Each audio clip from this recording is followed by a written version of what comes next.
ऐसी वातो वच्चे पंचमहालथी शरमजनक तस्वीर सामे आवी छे। कालोलना सुरेली वांटा गाममां स्मशानना रस्ता माटे लोको वर्षोथी तरसी रह्या छे। आजादीने 80 वर्ष पछी पण अंतिम यात्रामां पड़ती मुश्केलीओ तंत्रनी उदासीनता छती करे छे। डिजिटल इंडियाना युगमां पण पंचमहालनुं एक गाम एवुं छे ज्यां आजे पण माणसने शांतिथी मरवानो हक नथी।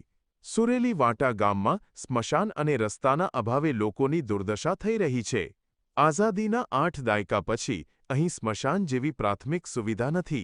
ગામમાં પાકું સ્મશાન ન હોવાથી ગ્રામજનોએ વર્ષોથી ખુલ્લી જગ્યામાં જ અંતિમ સંસ્કાર કરવાની ફરજ પડી રહી છે।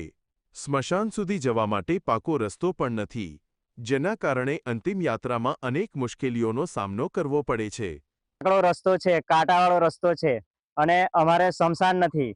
અહીંયા આવવા માટે કોઈ મરણ થાય તો લઈને જીવતો માણસ પણ ચાલી શકે એવી પરિસ્થિતિ નથી, તો મરેલા માણસને કઈ રીતે લઈને આવવું અમારે એ બહુ તકલીફ છે। જિલ્લા પંચાયત સદસ્યને, એમપી સાહેબને, એમએલએ સાહેબને વર્ષોથી રજૂઆતો કરીએ છીએ કે અમારે આ સ્મશાન જવાનો રસ્તો નથી, સ્મશાન નથી, સ્મશાન ઘર નથી, તો અમને તમે આટલું બનાવી આપો, અમને કોઈ એનું કંઈ નિકાલ કરો। રસ્તાના અભાવે ગામના વડીલો અંતિમ વિધિમાં જોડાઈ શકતા નથી અને લોકોએ દૂર ઊભા રહેવું પડે છે।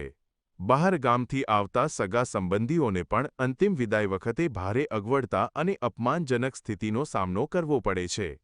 મૃતદેહને અંતિમ લાવવા માટે બહુ હાલાકી પડે છે, અમને બહુ તકલીફ પડે છે। અંદર કિચડ મેરીને આવવું પડે છે અમારે। સગા સંબંધી બી આવી નહીં શકતા, બધા રોડ પરથી આવી શકતા નહીં અને અમારો જે સ્મશાન છે તે નદીના કિનારા પર વર્ષોથી અમારા ગયડા વખતની આ અહીંયા જ બાળા છે, તોય અત્યાર સુધી કોઈ અમારો સાંભળવા તૈયાર નથી। ગ્રામજનો હવે તંત્ર પાસે સત્વરે પાકું સ્મશાન અને રસ્તાની વ્યવસ્થા કરવા માટે ઉગ્ર માંગ કરી રહ્યા છે। કે ઉર્જાની, GSTV કાલોલ।